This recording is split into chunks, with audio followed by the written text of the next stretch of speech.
Hello and good afternoon, Xbox Nation. Welcome to this week's new episode of the Xbox Factor Podcast. I'm your host, Mr. BoomStick XL. Folks, we have a three-tier topic show for you today. 90 minutes of big information and a lot of excitement in Xbox land. I mean, look, what could you say? Phil Spencer making the rounds. Two extremely telling and powerful interviews came the way of course, of Destin Legary, who is now independent. And I got to give him another shout out for being incredibly brave to leave IGN to go do his own thing. He's talented enough to actually succeed in this. And of course, I am happy to be a Patreon supporter. And I think you should as well. When you see someone like Destin kind of uncuff himself from the bigs and do his own thing. Folks, as a community, we got to get out and we got to celebrate them and we got to support them. And I think Destin is a really good dude.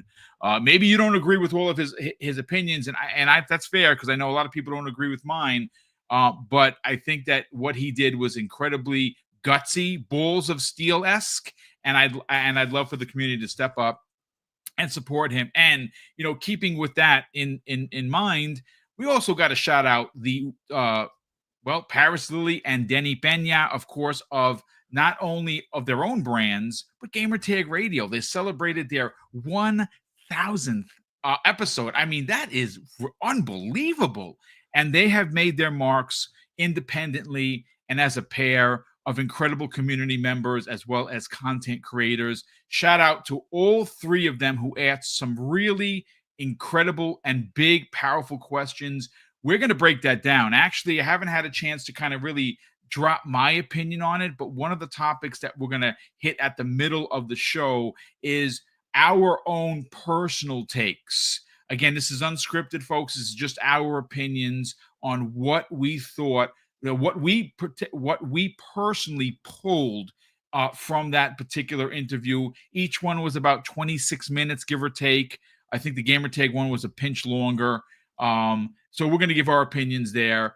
We're going to open up with some incredible news coming the way of Avowed, which releases in a couple of weeks, folks. We are only a couple of weeks away from one of the biggest games of 2025. And the screenshots that Jamie Moran posted that were from Microsoft really does show that Obsidian cooked. And those third-person character models look my God, they look so good. And of course, there is a story that we will get to on the back end concerning PlayStation's potential everywhere strategy that the head of Moon Studios, who just had a conversation with Microsoft about doing Ori and the Blind Forest 3 or Ori 3, says some things regarding he believes. This is just one man's opinion, folks, so obviously don't put a rubber stamp on it. He believes that PlayStation will be following the same pattern or the same strategy as what Xbox is currently doing. But welcome, everybody. We got over 250 people already here. I am tickled pink. This has been one heck of a Tuesday, but let's get started with introductions. Jamie Moran, great to have you back. Glad that you're feeling better. And yes, those 4 screenshots that you posted are indeed making the rounds. And, well, they're damn good screenshots. How you feeling? Hey, man, happy to be here. Feeling a lot better. And I'm just excited about gaming because, you see all the stuff and reactions you see on Twitter.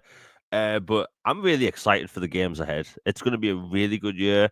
This game's coming out soon. I mean, hell, we just got Ninja Gaiden 2 Black. Shadow dropped the other day. Yeah. So it just goes to show literally anything can happen at any day now, which is really exciting. Listen, I mean, games, ladies and gentlemen, right? That's what we're here for. We're here to talk about games. We're here to celebrate games. We're here to play games. And Xbox gamers are indeed eating really good in the Xbox neighborhood. Infinite Umbra, welcome back, dude. I cannot wait to hear your personal takes on what Phil had to say. But how you feeling, man? Good morning. Good morning. I want my baby back, baby. I don't know why I did that. I just felt like doing something. I just like Chili's baby back. Anyway, I'm feeling good, man. You can hear the energy in my voice, I'm sure. Yeah. Yes, we can. Yeah, we definitely hear you. You're definitely primed and ready to rock and roll. But we are glad to have you back. Happy to be here. It's the energy of good gaming. I've been Yes, indeed. Got to jump on that Strands. I'm going to do a review for that. Shout out to my brother K Asante for that one. I'm doing it, and I'm going to post it to his blog. I am also doing. I'm still finishing up the last DLC bits of The Witcher 3, Blood and Wine. So I beat the game. I beat, the other first DLC. Now I'm on the last one. Nice. I want to call it. And I just got a bunch of games. I got to get back on Indiana Jones. I got a lot of stuff to do. I'm just excited, man. And then I'm still pumped after that excellent developer direct. So, yeah. And then we had the field interview, left a lot of good impressions. So maybe some people felt a different way about it, but I feel good about it personally. I think he still gave us the kind of field PR speak, but I think we can kind of parse a few things from that. So I'm happy with that. Yeah, again, we're going to break that down, and why I'm excited is specifically to talk about that particular topic. And folks, that's halfway through the show. At the 30-minute mark, we'll break that down. Why I'm personally excited is because the three of us have not had a chance to discuss it. What we're going to be talking about is going to be new opinions. We didn't talk in the green room. This isn't scripted. This is our opinions based on what he had to say. And Phil Spencer had a lot to say, as a matter of fact. But before we actually get to that topic, I do want to open up with one that I'm very excited to talk about, and that is Avowed. Now, obviously, we have it absolutely 1,000% confirmed thanks to Jez Corden of Windows Central. And mind you, his posting did not blow up like it should have, and it certainly is now making the rounds because I just retweeted it. I missed this. In May, as a matter of fact, May 25th of 2024, he had already confirmed that Avowed had moved to Unreal Engine 5.3 with support from Xbox Tech and the Coalition. And again, folks, that is 100% confirmed. And why that is an important conversation is because, well, we're 2 weeks away from Avowed releasing onto Xbox, onto Xbox Game Pass, and onto PC. And listen, folks, it is an Obsidian joint. And we've seen some recent screens, we've seen some recent video, and it is going to be a big release. Umbra, I want to start with you simply because you are Mr. Unreal Engine. Yes, sir. And one of the things you and I both agree on is, and Jamie would agree with this as well, is because Microsoft has so many studios and they literally have so many games in development, if a game needs to get out of the way or a game needs to fix some, something that when they showed it off, it was, not controversy, but it was some concern. And one of the things that we can admit is based on the recent screeners, based on some of the video that is making the rounds, thanks to Obsidian themselves, they cooked. And this game being delayed out of 24, literally getting out of the way of everything that was there to now have its own room to breathe in February says a lot. And the more we see of this, the more that the Unreal Engine 5.3 really stands out. Let's get your excitement and your thoughts onto what's happening in a couple of weeks. I'm excited in general. Anytime you mention Unreal, you already know that my interest is peaked. Mm-hmm. But you have to realize Unreal is all over now. Like everybody is using Unreal for whatever game, just about in so many ways. I don't know why people still deny it, and they just, you got a few stragglers in the chat like it tech. Yeah, we get it. No, it tech is great too. But I think Unreal Engine is easier to work on typically for most, and it's just widely spread. 5.3 brings a lot. And by the way, speaking of, I forgot to mention this because Ninja Gaiden 2 Black is in Unreal Engine 5, right? And that right there also looks gorgeous. See, I see Scott Gamer dude right there. See, he's trying to rile. They're trying to rile me up. Boom, I see them. Shout out to the chat. But I mean, this is from one. I thought I went on the record of saying that I thought Avowed looked good before we got to all of this, and that was way back before we started seeing these newer images and actual gameplay in third person perspectives and all of that. And a lot of people were like, it didn't look that good. It's too colorful, etc., etc. And now you see, you just trolling. Why so serious? Right? RE engine. So all of these things, and like you start to see it, and it's starting to look really gorgeous. And 5.3 just adds better of everything, right? Nobody knew this, by the way. I think until the other day that they moved up to 5.3. But that just shows you how quick the iterations are coming around for this engine, and it's why it's one of the best in the business. Demanding as it may be, and however many issues it may cause because of the demand of power, it is a great engine. So with this 5.3, they got going to get improved performances, obviously, for mass materials, including foliage, as Wayward Hoove brother, who had his channel canceled, said we used to call it foliage instead of foliage, and an ability to represent a greater range of surfaces. So you're going to see improved improved surfacing, obviously things of that nature. You're going to see improved materials. You're going to have better hardware ray tracing. You're going to have multi-processing, I guess hooks for the CPU. It's going to allow for more, I guess, what's the word I'm looking for here?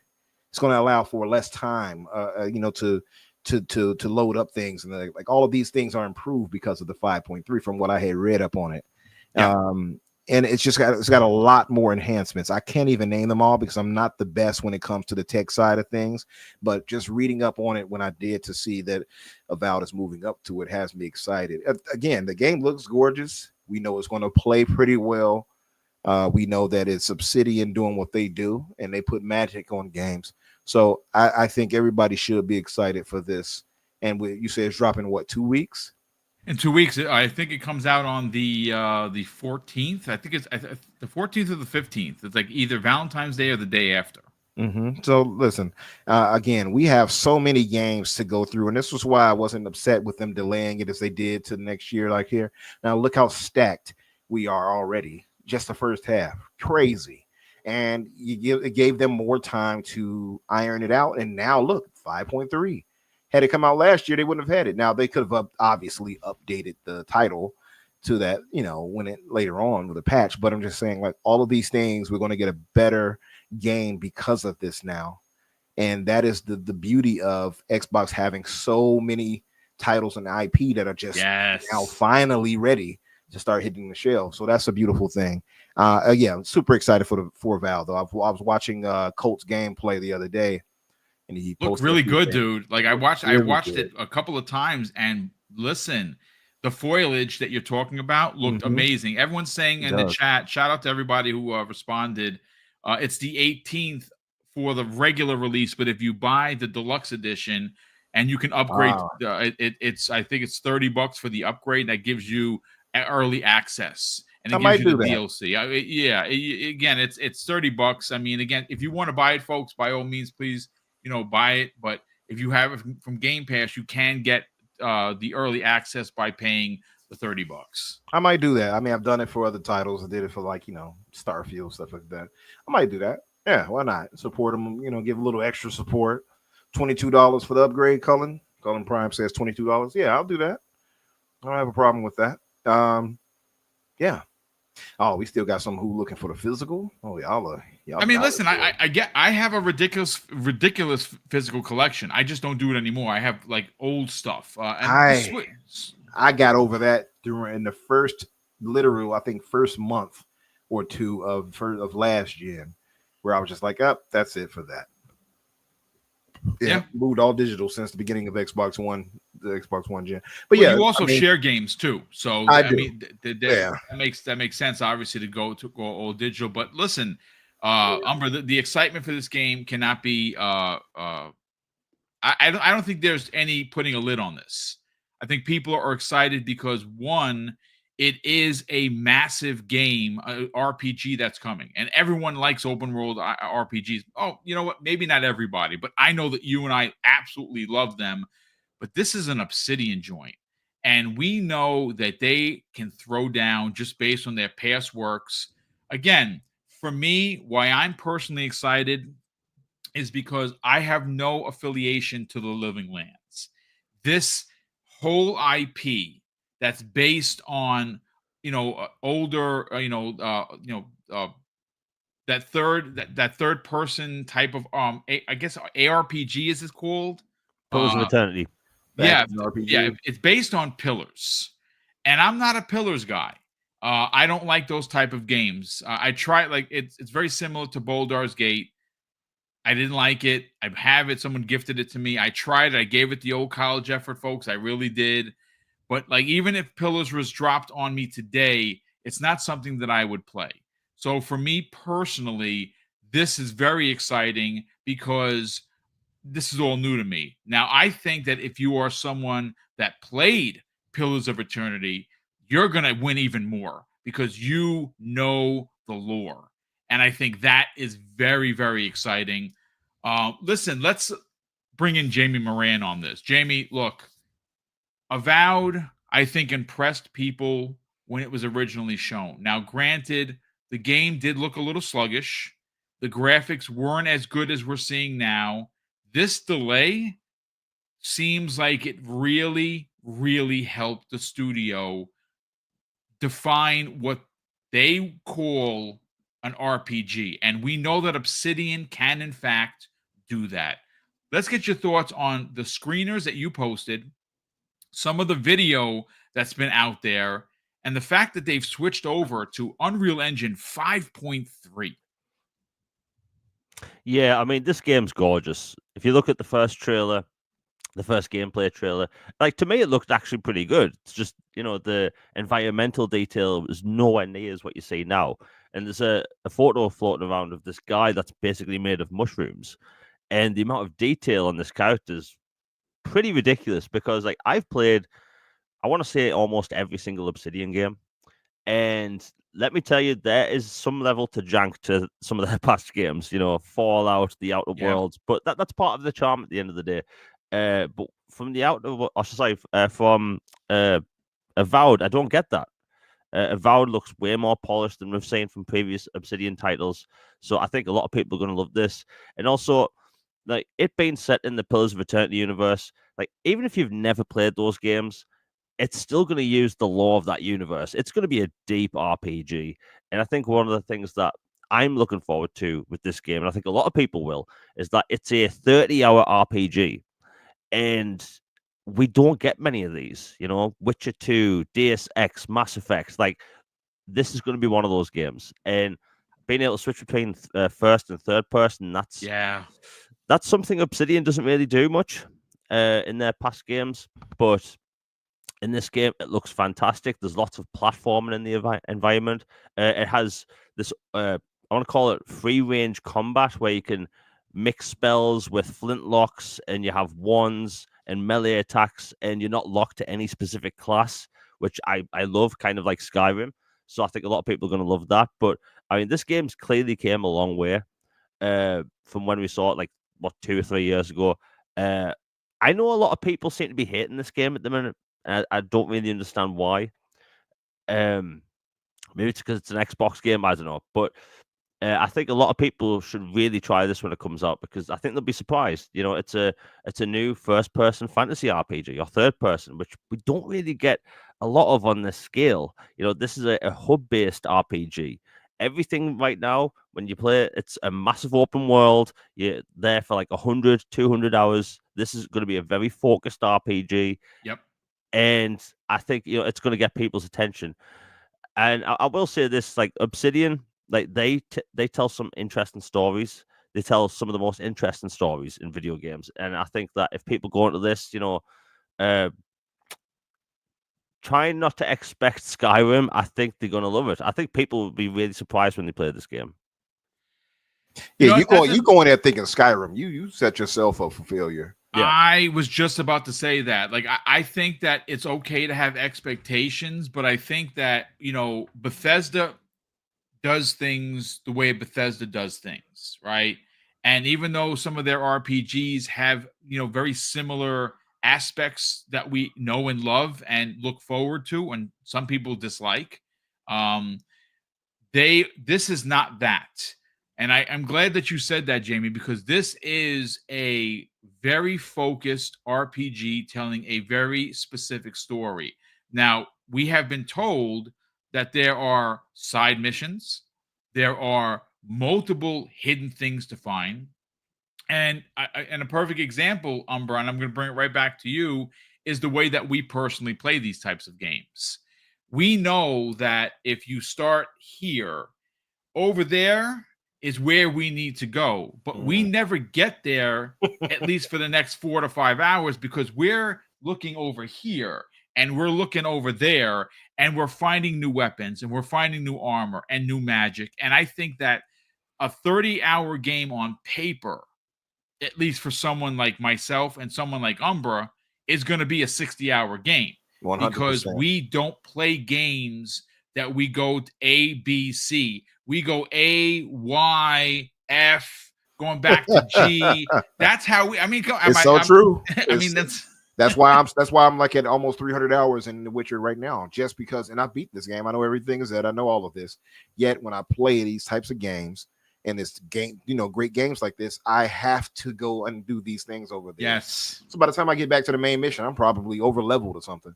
But like, yeah, it's just I don't know how to combat it. It's just I'm stuck like that. I just think that, look, however you decide to play Avowed is going to be the way that you're going to either really enjoy it or dislike it. Now, I'm not here to tell you to go either way. The way that I'm personally going to play it is I'm going to jump into this as an Obsidian RPG that I know is going to have deep lore.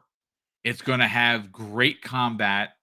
It's going to have memorable characters that are part of your crew. And if there's one thing to take away from the way Obsidian makes their games, is the characters that you interact with during the story are memorable because they're just not side pieces. Pause.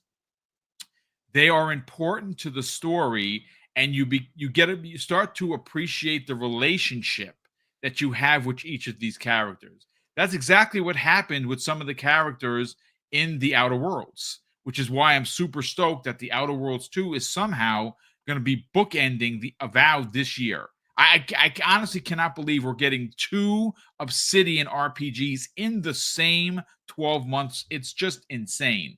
But just bringing it right back to Avowed, I cannot wait for this game, folks. It's coming out in a couple of weeks. I do think, based on some of the things that we've seen, some of the stories that have already been told to us by the developers, this is going to be something that is not only memorable, but I think will end up on some people's lists at the end of the year. Where that goes for you, and I can't even say where it's going to go for me because I have not played it, but I am very excited to jump into it.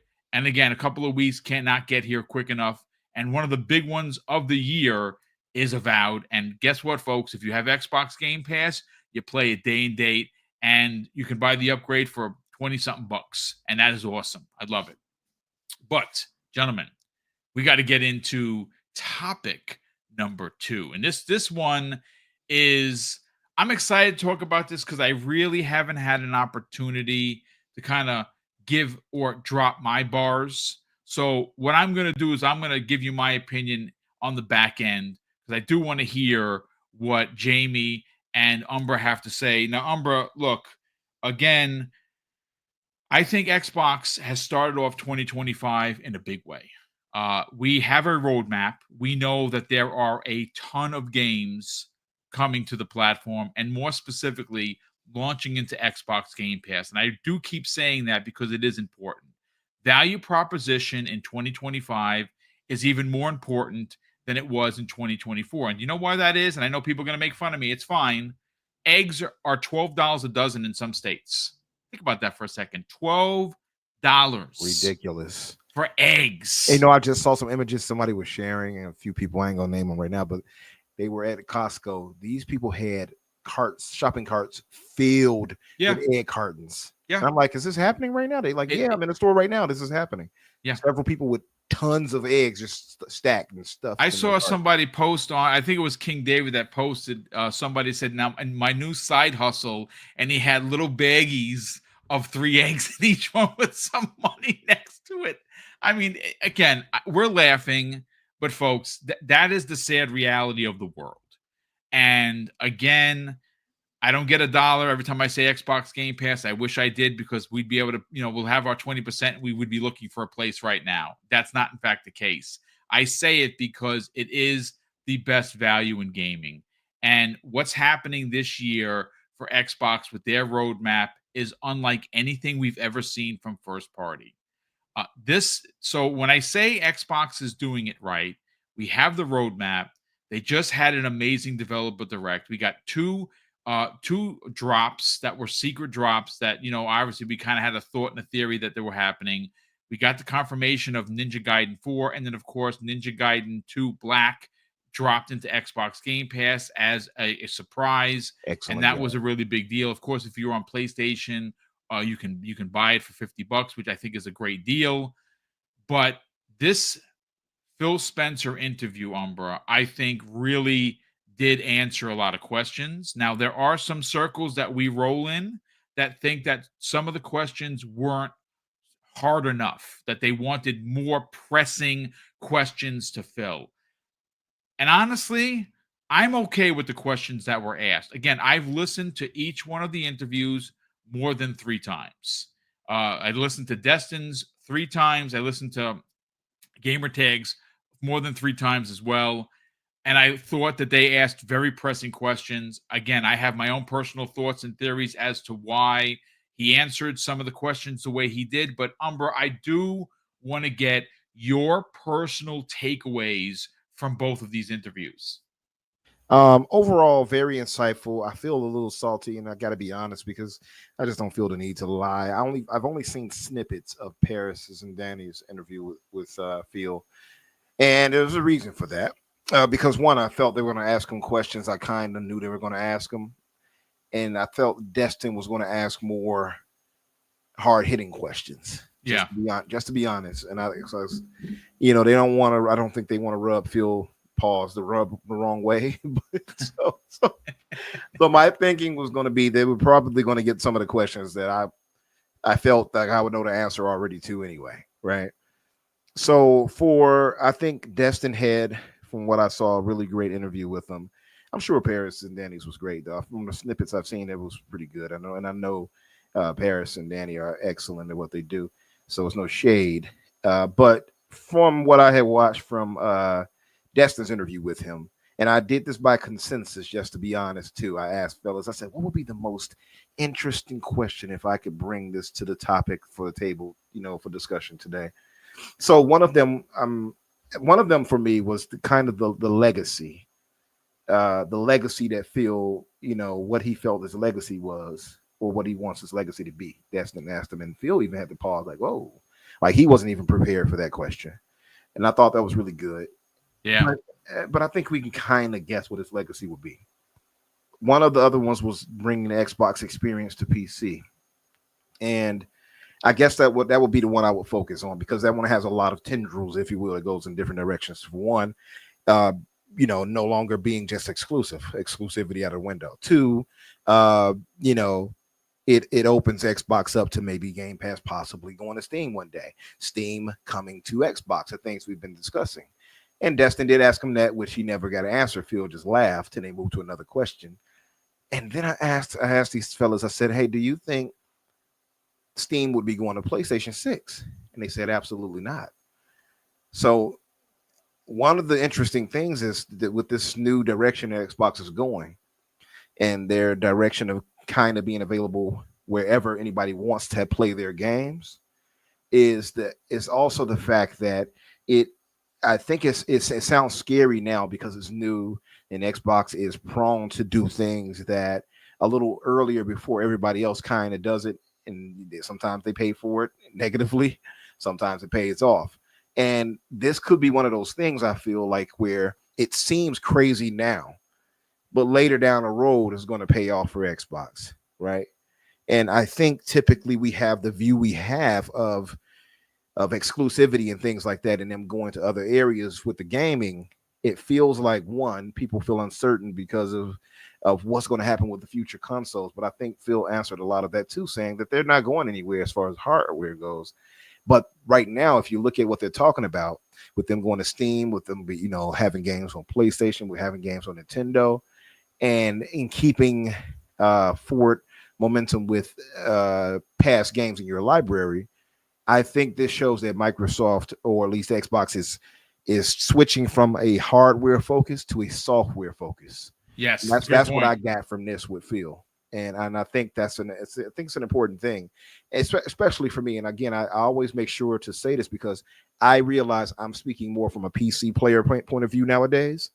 So I cannot say this in relation to people who are only on console, and I'm cognizant of that because it comes off really disingenuous if I'm talking for you and you're just on console and you might not have the ability to get a PC or something like that, like I do, right? Yep. So I'm being cognizant of that and making sure I don't overstep. And because I could rub people the wrong way too, pause, but by doing that. So I'm only saying this because of what I am doing now and because I have everything.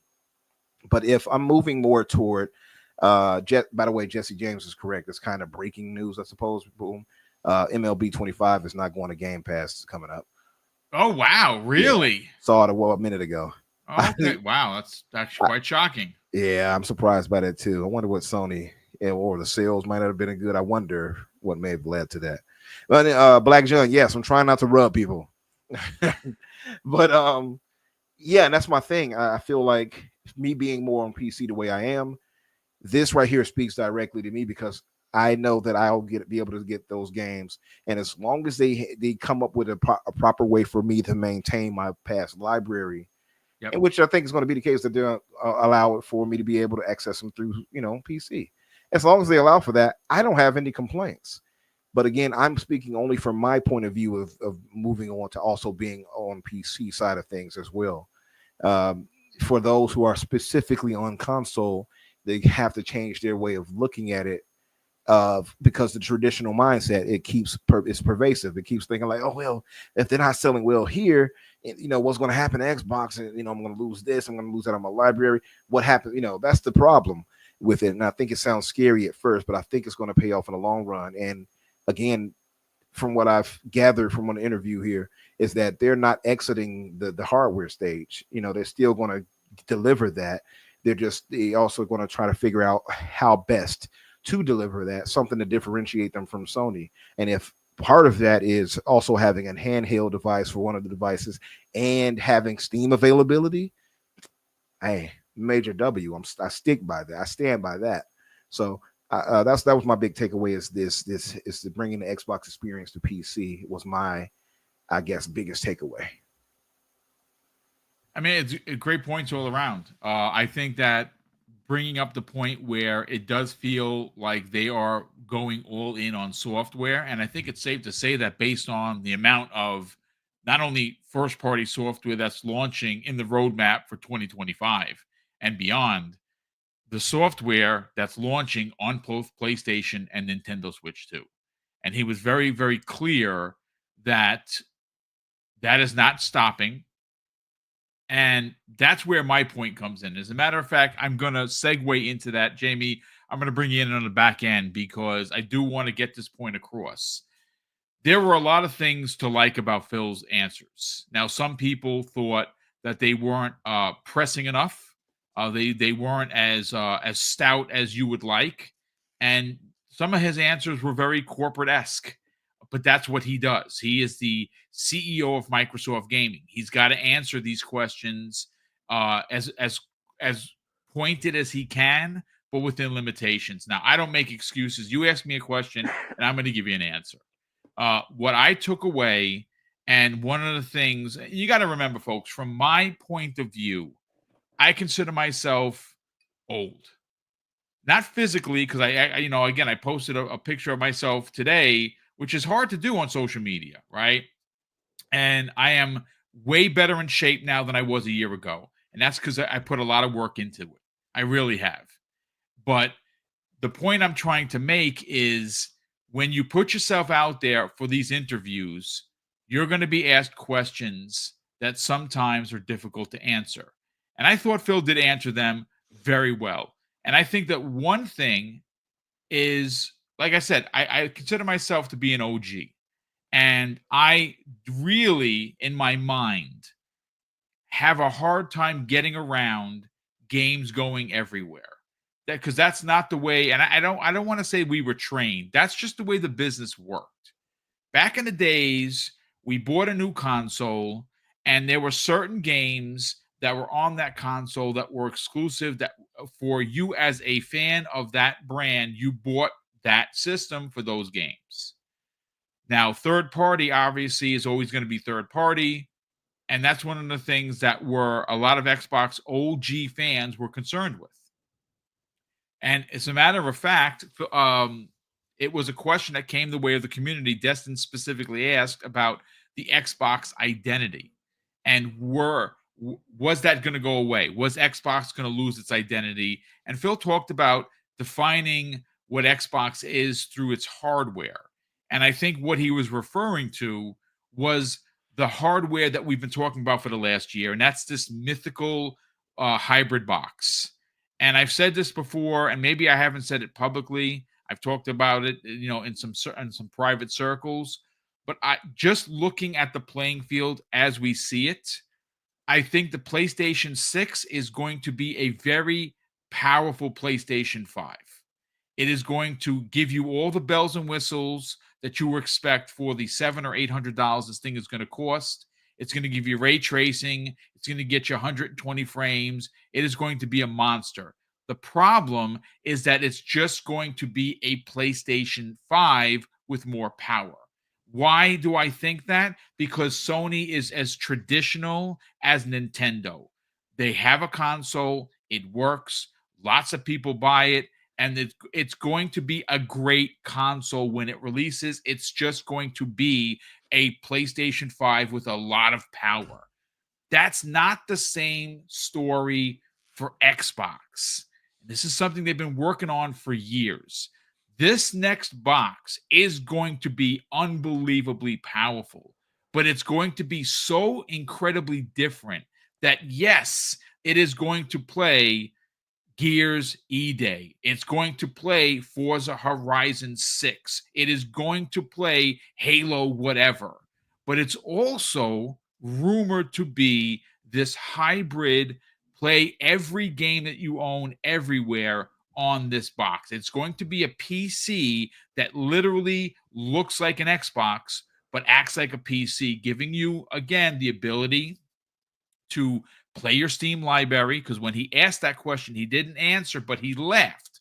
And Destin specifically asked him, is Steam going to be on an Xbox? And of course, candidly, Phil just laughed. Now, is that a confirmation? No. But is it a belief that the next Xbox is going to give you the ability to access your Steam library, to access your good old games possibly, or even your Epic library? Yes, it's going to be an open sourced box that is going to be a very powerful PC that looks and acts like a console. And that's exactly what I need in my life. And again, who's going to be better at it? I think Microsoft has the edge. I really, really do. I think that PlayStation is going to be traditional. They're going to have great games. Hopefully they can figure out this first party thing and get back to what they're good at doing. That's making single player, first party, bombastic experiences. Will they ever get there? You'd like to believe so, but I'm not putting a pin in it. For Xbox, they're doing something different because their next two consoles, and that's right, folks, I said two. One is going to be an open sourced handheld like we see right now, available across multiple platforms, multiple makers, and your next Xbox. And I think one of the takeaways, guys and chat, was when he started to specifically drive the point home about going third party, putting games on PlayStation, putting games on Nintendo Switch 2. What he followed up with, now again, you don't have to agree with me, but this is where, as an Xbox customer, I get excited.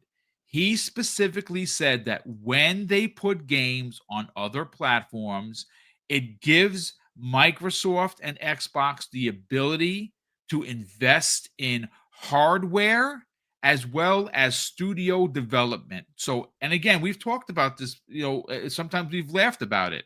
Every time a PlayStation gamer buys Indiana Jones, it's going to be money that's going to go right back into Microsoft so that they can make the next Indiana Jones. We've joked about it, but that is a reality. And it's a reality because Phil Spencer literally said so when he was interviewed. And I think for me, gentlemen, that was the biggest takeaway. It was hey, we are putting games on other platforms. That is going to continue. It's going to even be pushed further with the Nintendo Switch 2.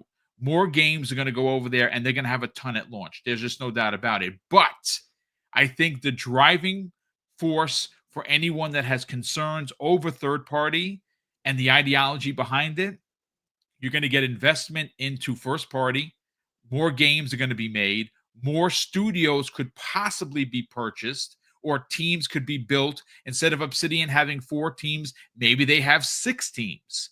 Again, this is the investment that he referred to.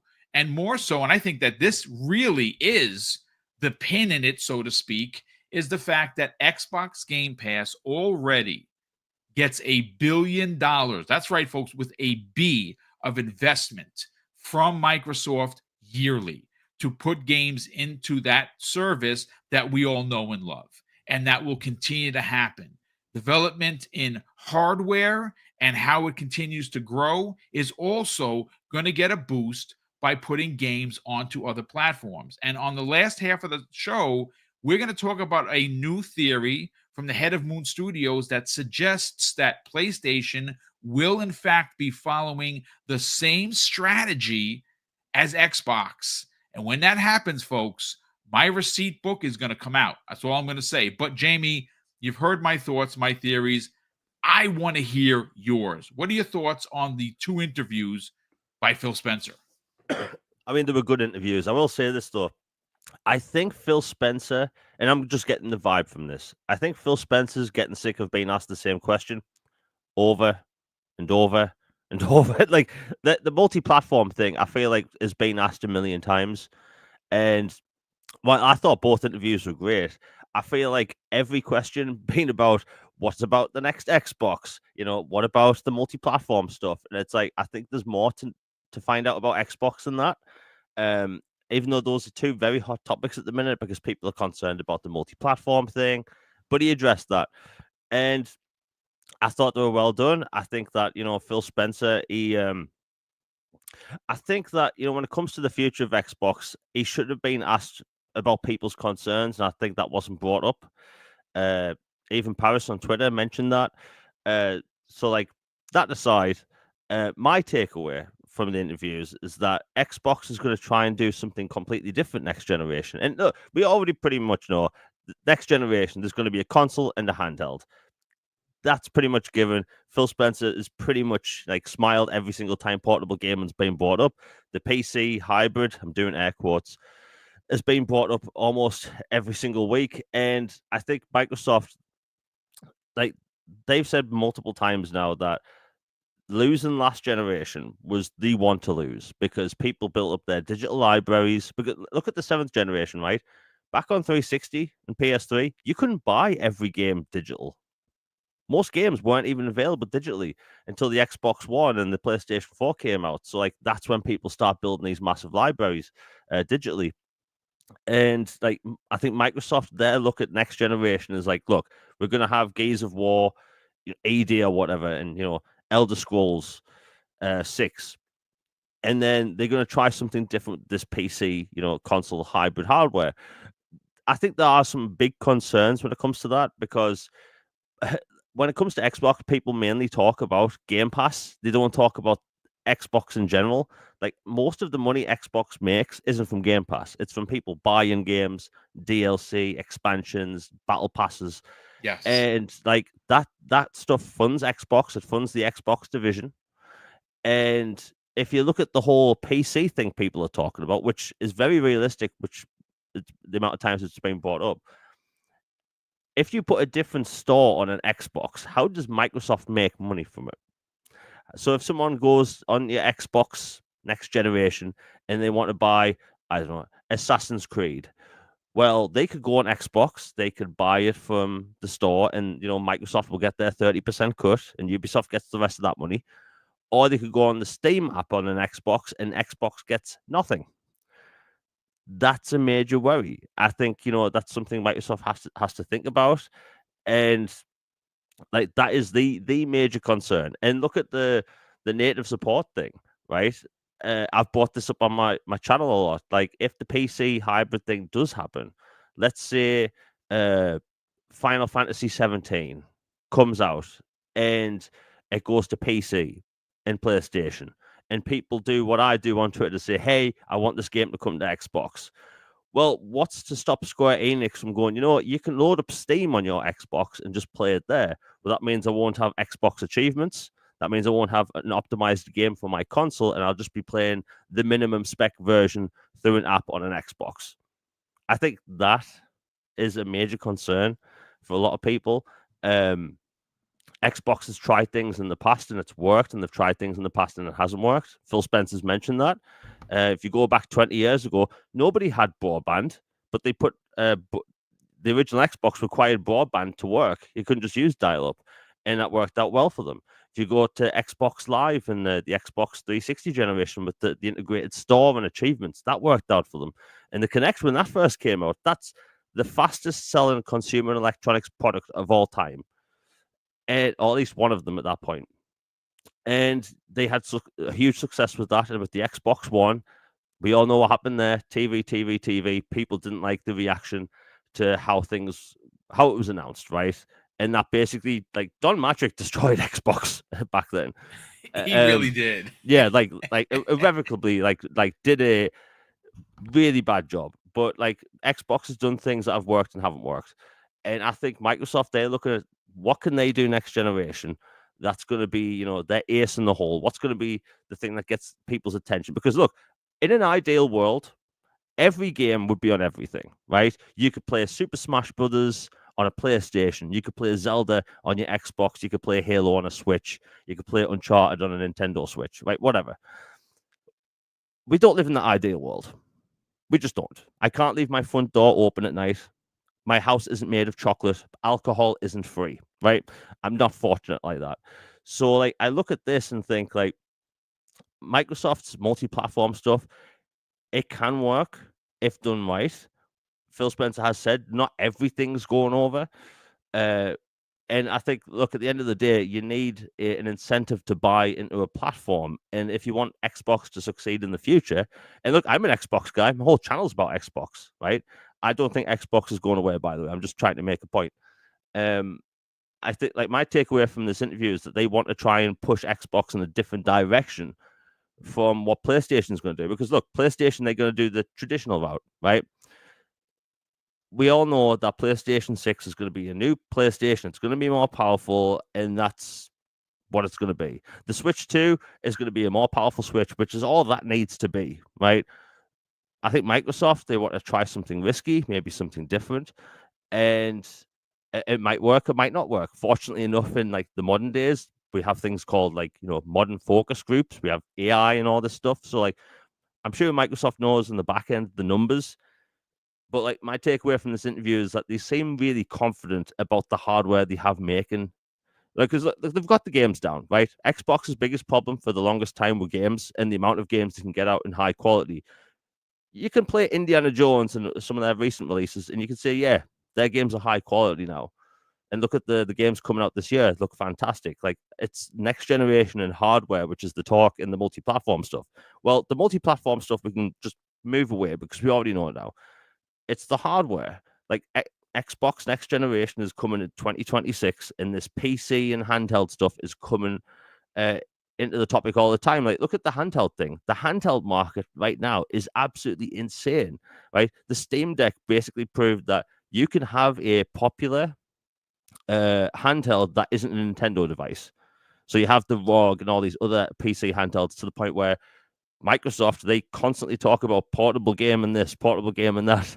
They have a UI in the works for an Xbox handheld. Like, so like, the writing's on the wall. And even Phil Spencer said in that interview, they have Xbox Series S games, right? So if you're going to make an Xbox handheld, that doesn't need a 4K screen. You just need the Xbox S versions, which they already have out there.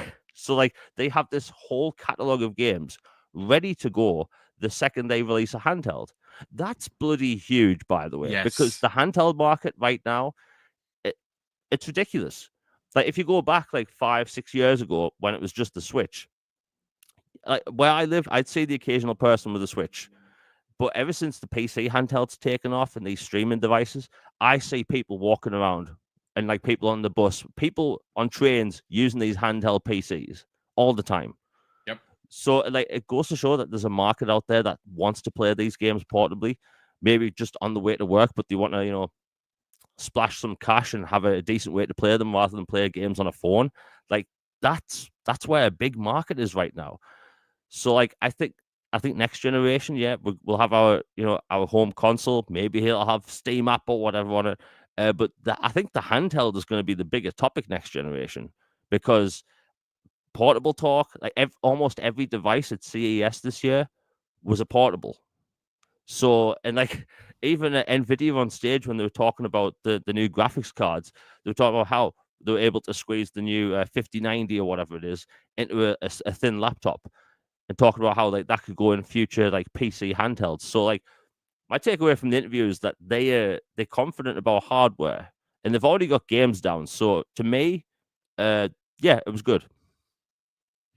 Well, I mean, again, three different perspectives, all great opinions. I see the chat going back and forth with each other regarding exclusives.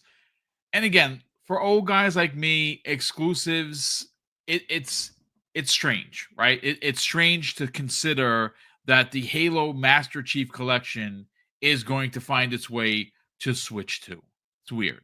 Um, it's weird that the rumor that when the Gears of War Marcus Phoenix trilogy releases, again, this is the rumor, folks, that it's going to drop on PlayStation day and date. Is that weird? Yeah, it is. I hear you folks, and I see what you're saying in the chat and some of the messages I get. And I'm not talking about the disingenuous ones. I'm talking about actually people like who have legitimate concerns. They're like, oh man, Xbox is they're finally hitting with their first party, and those games are going to be going to PlayStation. It's not right. And I get all of that.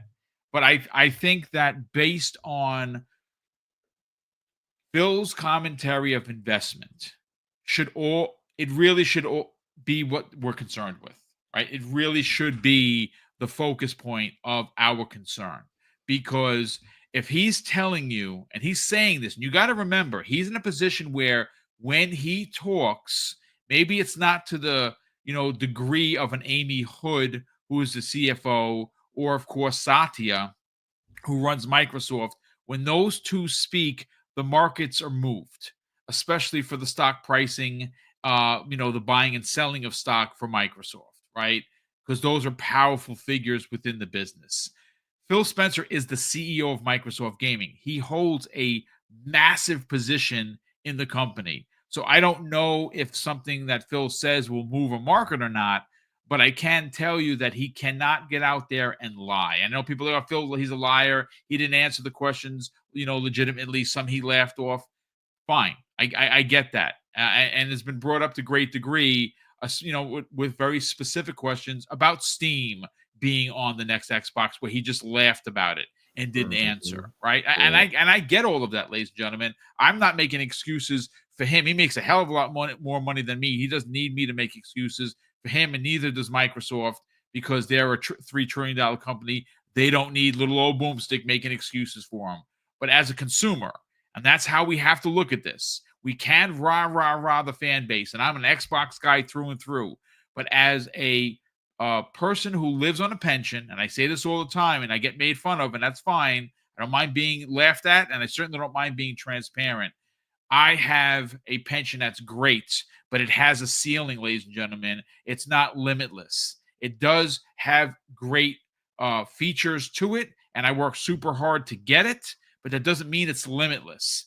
And Xbox Game Pass is that service that allows everyone who's a gamer who wants to play on Xbox or play on something that is available to play as an Xbox, the ability to be a part of the conversation, regardless of whether you're making 7 figures or you're just making 5. And I think that is a really, really big deal. And I've said it before, and I'll close it out with this. Microsoft does not get enough credit for having this type of service available with offering as many games as it does. And look, we've seen it. They continue to invest in it. First party is hitting on all cylinders this year. They've had a couple of really, really great back-to-back years. But this year alone, gentlemen, is the defining line in the sand for how you not only sell your wares, but obviously deliver to your consumers. And we here on Xbox, ladies and gentlemen, are eating really good in 2025. And Yes, mind sir. you, we're only into the first month of the year. Also, by the way, in that interview, Destin asked him, "Hey, are there going to be any other surprise games that that might that you might announce or whatever outside of the June showcase?" And he did. And he said, "Yeah." So we got a lot more in store coming this way. And just to throw it out there, don't know if it's going to happen, but it's a good chance that Microsoft might purchase TikTok and get the half over here, which will definitely increase their marketability. To Well, every time to they so have many more people. a new game coming out, right? Let's say, Mhm. for instance, Doom: The Dark Ages. They just throw a commercial up on TikTok, and everybody's going to see it. Oh, yeah. Billions and billions of people. When Have they it where we can share game clips directly to TikTok from the Xbox or PC or PlayStation or Nintendo. It's going to be, I put it again, that story broke this morning. We're going to talk more about it. And I really saved that story because I know that on Dave's Web Dave show on Sunday, which I was listening to, which by the way was phenomenal panel as well. Hargeet Chani, big voice in the community, was really, really against the purchase of TikTok. And of course, tomorrow evening on Primetime Gaming, him and Kayasante. And I'm going to see if I can get Everborn Saga to get in here because he usually shows up for like these potential acquisition conversations. But look, great way to already we're 60 minutes into the show, folks. We have one more topic, but before we get to that topic, I do got to catch up on super chats. There's been quite a few of them. The first one of the day comes the way of our generous friend of the channel, Scott Gamer Dude, drops a very generous $2 super chat and says, "Some slander here, Infinite Umbra smirk." Indeed, and of course, that's that Unreal Engine 5. I was this close to banning you, Scott.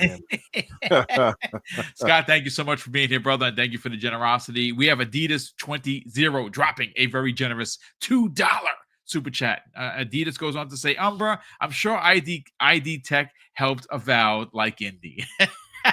Hey, listen. Shout out to my Chicago brother. I'll let him slide on that one since he. Listen, it's all fun and games until someone loses an eye, right? That's what they say. Indeed. Will Broke Boy, or should I say, Will the Insider Broke Boy Lewis, drops a very generous $5 super chat. And Will goes on to say, "My question for Avowed is how much of this non-game related stuff the game director or whoever it was with the tweets and Elon battles will affect it." Yeah, I mean, look, here's the thing. Studios are filled with people. Some people are really, really nice. Some people are just real a-holes. And every now and again, you're going to get someone to make a statement for a team that speaks, that speaks for him or herself, but is equated to speaking for the team. I think what we have to do is we have to take a step back and understand that and I know what you're talking about, Will, very disingenuous take for sure of that person. But we can't, turn that, even though it appears to be, the studio speaking, it's one person speaking for the studio, and that's wrong. You should speak for yourself. And unfortunately, that, that slander was, it blew up for a bit and now it's gone away. I think what we have to do is we just have to look at Avowed as a game, as a story that Obsidian is trying to tell us. It looks gorgeous. It's going to probably play amazing. and it's going to be in everyone's game of the year list potentially by the end of the year because it's an Obsidian joint. And again, one person is not going to spoil it for me, even if they have some really wackadoo opinions. I'm going to play it for the game. And I think a lot of people just kind of need to stay out of the socials on it and then just play the game for the game. But great point all around, Will. Appreciate the generosity. Jay Slay, my brother from another. What's going on? Welcome back as always. And thank you so much for the very generous $5 super chat. And Jay goes on to say, hold on a sec. Phil said there still be exclusives. Just expect most games to go. This is the best model. I don't like $70 games. I do like Game Pass. Look, the Game Pass situation is going to continue to evolve. And obviously we never really talked about it because there was just so much news that we never got around to it. But this ideology or this idea from this analyst about $100 games you should be concerned, gamers. And I don't care where you game. I don't care if you're PC. I don't care if you're if you're PlayStation or Switch or Xbox or wherever, even mobile. $100 games. The idea behind it is madness. And I think that we have to push back if that ever happens. I'm not paying $100 for GTA. I don't give a shit how good that game is. I'm telling you right now. Even that is ridiculous. Boom, you already know I don't want to pay 70. Right, you don't want to pay 70. We're not paying 100. So this is where Game Pass and its inherent value really, goes in the face of all gamers. And I think that if it ever gets to $100 games, you're going to see Game Pass increase. To push back. That's right. But you got to push back on that. Everybody don't be a fool. And listen, I've said this before. I blame my Hoover brothers for the $70 increase because they bought into that on the Sony side of things. Had they not done that, I think they would have to revert to 60. But I think because they embraced it, and not only did they embrace it, they started like money shaming us. I don't know if you all remember that. Oh, I remember one particular quote that said, I will pay $100 for the next God of War. I remember that quality. Too. I'm not going to say who it was. All right, but so a few of them said it, but a lot of them started shaming people, saying, "Oh, it's an expensive hobby. If you can't do it, you broke." Whatever. Yeah. Like they ushered in the $70 thing, and I don't say that lightly or because I'm an Xbox guy. I remember I talked to them in spaces and everything, and they were like telling me to hush, more or less. And of course shaming you with welfare pass, as it's called. Well, they said welfare pass and all those things. Sure did. Imagine that. Yeah. It's ridiculous. I have to speak on the price thing quickly because Boom, you're right. You have to push back on the whole price thing, and I'll tell you why. Absolutely do. I've been very vocal about video game prices for a long time, and for people that don't know, in the UK, video game prices were about £37 for a brand new AAA game during the 360 generation. Now they're 70. Wow! So they've doubled basically. Nearly doubled. And bear in mind, £70 is about $85. And in the past few months, two people from very big publishers have told me that they are waiting for Rockstar to make the move. Oh, because let me tell you that Rockstar's basically the only one that can come out and say, hey, that game you've been looking forward to for 12 years, it's coming out this October. And by the way, it's $90. They can get away with it. But in the US, you guys are basically the biggest market for video games. When these companies start making less money because of inflation and all this stuff, the console prices went up for the first time ever in history in the UK, Japan, all of Europe, Australia, but it didn't happen in the US. Do you know why? Because you guys are actually vocal to the point of millions. So that's why I'm always telling you guys on Twitter, my channel, everything, like, be vocal about prices. Because look, I love Game Pass. It's great, but not everything is in Game Pass. I buy dozens and dozens of games each year. Yep. And if these prices go up, which these publishers are really wanting it to happen, it's going to, I honestly think it'll cause a new crash. Yeah, I agree. I think you're onto something with that, Jamie. Because I'll use this game as an example. Star Wars Jedi Fallen Order. It sold like 12 million copies, absolute colossal hit. and it was $60. And then when the sequel came out, the sequel is even better and sold less. And what's that? Oh yeah, it costs $70. Yep. I think that ever since prices went up to $70, it's actively hurting the games industry because we're seeing these sequels not do as well as the predecessor, even though they are better games.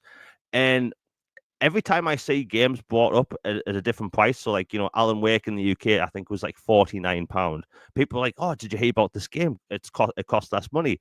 Like, nobody has any money at the minute. I always see Americans talking about eggs, by the way, on Twitter, and like, yeah, and we've had that over here for a while. Like the price of eggs over here, I think it works out about $10 for 10 eggs. Something like that. At this point, Jamie, I'm just going to kidnap a chicken and just start having Exactly. Yeah. Don't kick the chicken, but Right. make that chicken work. Put that chicken to work. I'm going to show them clips of Fable. Like, this could be you. You better lay some eggs. Yeah, but like Yeah, but when it comes to like chicken video kicker. games, like video games is the only industry where I actively see people on Twitter bragging and wanting to pay more for video games. Hey, I would pay £80 for God of War. Hey, I'd pay $100 for Grand Theft Auto. But I've never heard one single person say, I want to pay more money at the cinema. I want to pay more money at the theater. Hey, do you know this £40 Blu-ray? I want to pay £50 for it. I've never heard anyone ever say that. It's just Ridiculous. video games where Yeah. people actively go out of their way to say that they want to spend more.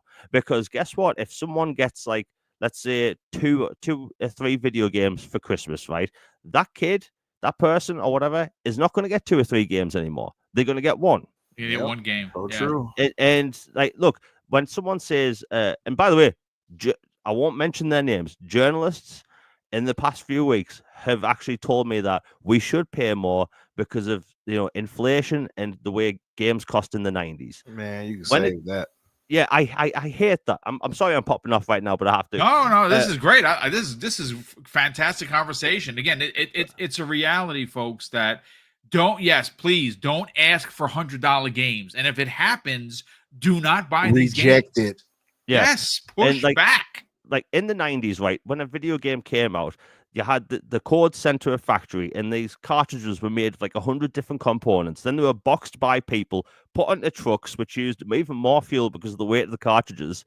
And now you have these games that are shipped mainly digitally.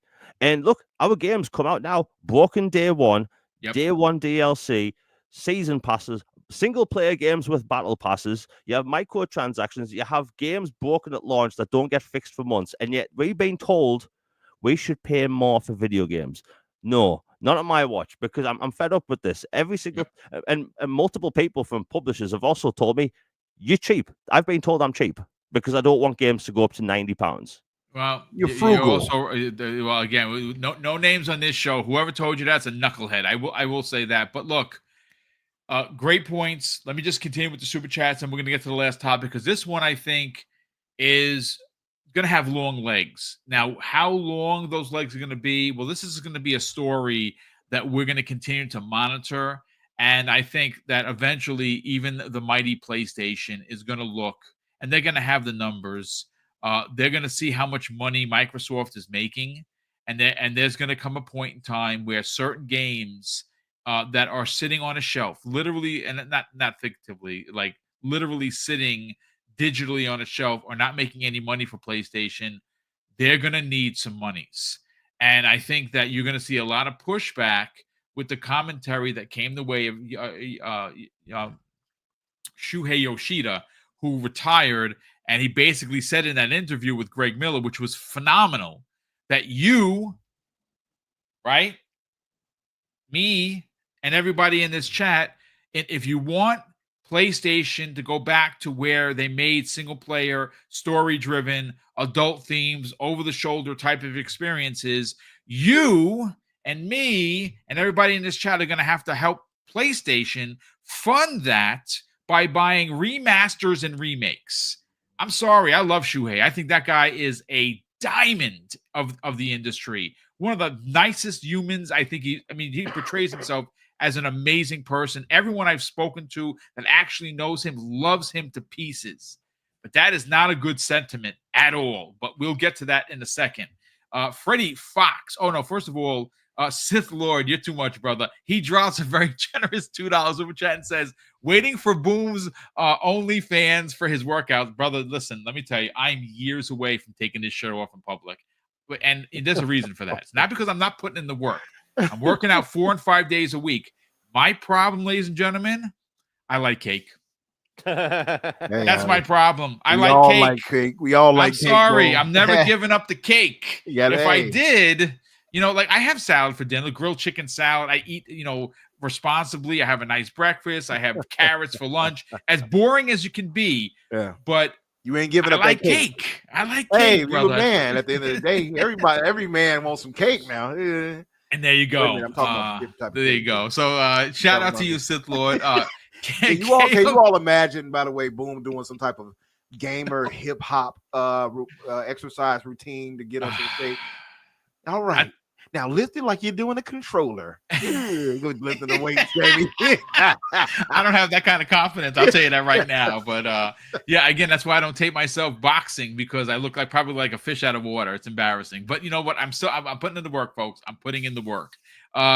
Kale Walker, who's been a channel member for 43 months, brother, that is very kind of you. Thank you so much for the support. He says, no matter the storefront, Microsoft gets a cut, even on the Steam app. Yeah, listen, they're making money hand over fist. There's no doubt about it. But I think you're going to really see the numbers like jump. Like when they go into the quarterly after they officially release a big game like Indiana Jones and Doom and The Outer Worlds 2, for PlayStation and the Switch 2, you're going to see financials that are going to be just ridiculous. And again, Phil Spencer said it. Is he telling the truth? I'd like to believe so. That whatever monies they make from putting games everywhere is going to be reinvestment into the brand, reinvestment into hardware development, reinvestment into software development, and of course, Xbox Game Pass. We have to believe it because Game Pass is being loaded. And you have a bunch of games dropping in the next couple of days. Folks, we're going to be inundated with games on Game Pass. It's just so many games and not enough hours in a freaking day. But Freddie Fox drops a very generous $2 super chat and says, MLB The Show isn't in Game Pass this year. I'm super, look, I don't play it. It's not a big deal for me. It's a great game, great studio, best baseball in the business. But it's just not for me. I do feel sad for people that were Game Pass subscribers looking forward to it. Maybe that's something that hasn't come out. Maybe that's something that's going to be adjusted. Maybe Phil's going to hear the cries of the people and be like, yeah, listen, let's just give Sony another bag of money. We will see. Demon Time Reezy, welcome back, brother. Nice to see you here, and thank you so much for the very generous $5 super chat. He goes on to say, here's a thought. Virtual tomato time. To be fair, Donnie M did exactly what the Xbox Vision was and what we use for console for now. He was and he was pretty smug about it. The problem wasn't so much the Kinect and the Vision. The problem with Donnie D is they took what was the Xbox 360, known for games, and they try to switch that to this TV thing. But it wasn't even just that.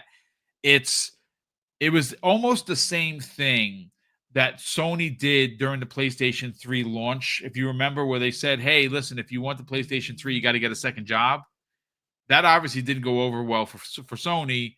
Well, Donnie D said something not as, I would say it was just as heinous. Hey, if you want offline gaming, I got a console for you. It's the Xbox 360. Don't do that. Don't spit in the face of the consumer. Don't do that. And obviously, they literally, because of that, fumbled. And then Sony won a generation with, this is how you share games. I mean, that one video broke the internet and won a generation for Sony. But, again, we can't cry over spilled milk, at least now. But thank you, Reezy. Appreciate the comment. Great stuff. No virtual tomatoes here. Game Positive drops a very generous $7 super chat and says, might be typo, but Blizzard ads pointing at World of Warcraft being on Game Pass and console. I'm gonna have to look into that because that is a big deal if that freaking happens. Thank you so much for the info. That would be Game major. Positive. I mean, we've been talking about that for a while. Like we talked about that in the past, and shout out to Clobril because that's the tweet he's talking about. I mean, that would be cool. I still venture to say the typical WoW might not be able to work the way we want it to on handheld or a controller or whatever, but they do allow for keyboard and mouse on the Xbox. They do. So I mean, again, possible. WoW not for me, but if it's for you and that gets in the Game Pass, that's a winner chicken dinner. There's no doubt about it. Absolutely. Or they can do spinoffs. They can make other games out of it. They could make RTSs. They could make first person ARPGs. Yeah, all that. Yeah. There's, and I wouldn't be surprised if any of that's already in development. Like WoW is going to be WoW, and it's going to live and exist in its own thing. And you'd be foolish not to take advantage of it. It would be foolish. Right? Yeah. I absolutely agree. Roshan Impenger drops a very generous $5 super chat and says, there's a lie going around that on Xbox that Xbox fans have to that we have to like this strategy. Boom, you don't have to apologize or rationalize wanting exclusives.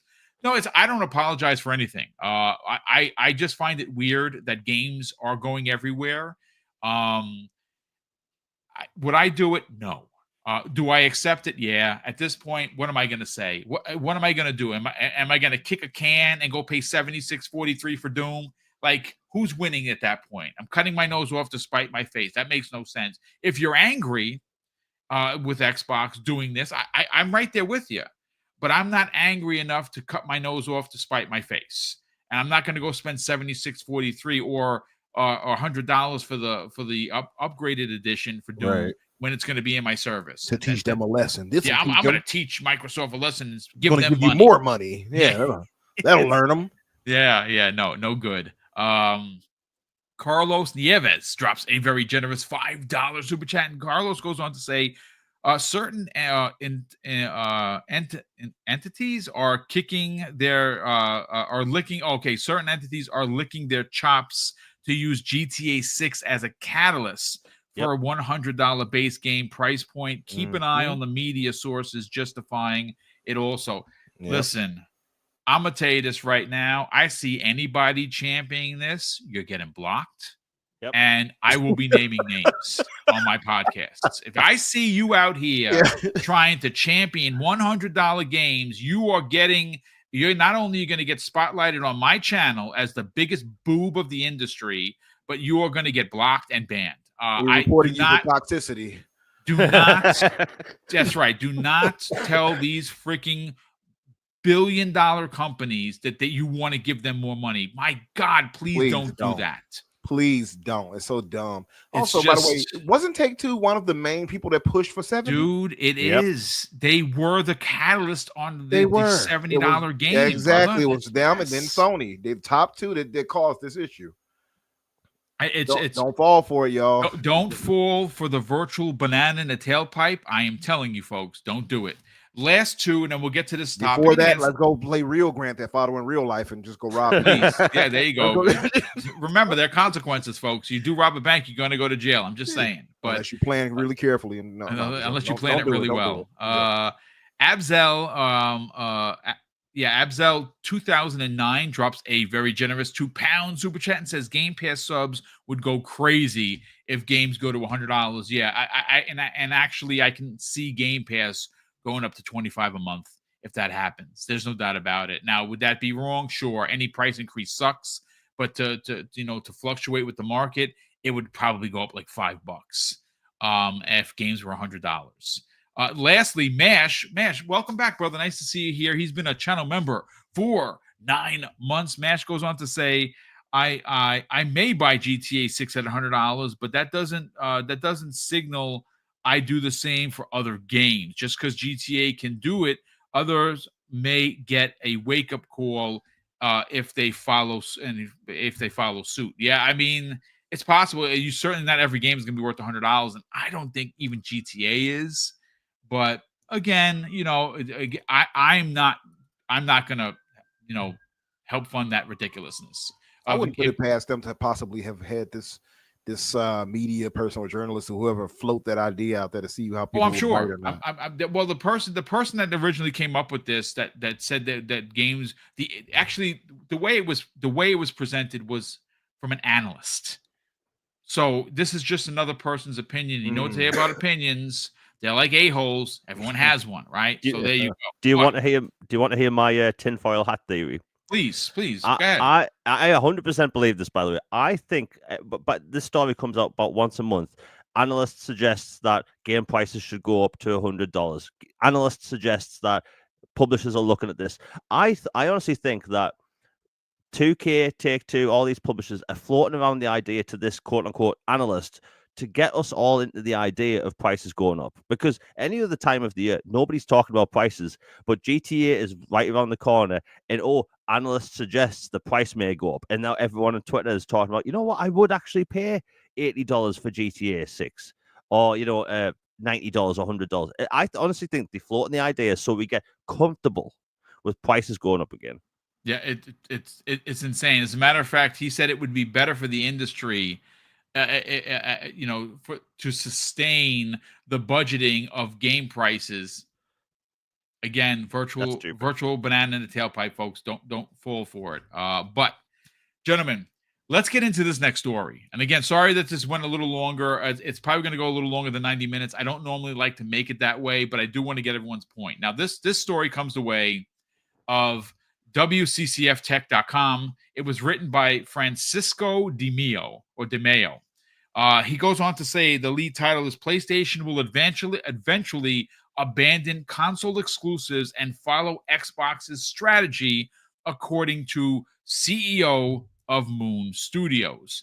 Now, look, I'm going to read directly from the article, folks, and then we're going to get everyone's opinion and we'll get you on out of here.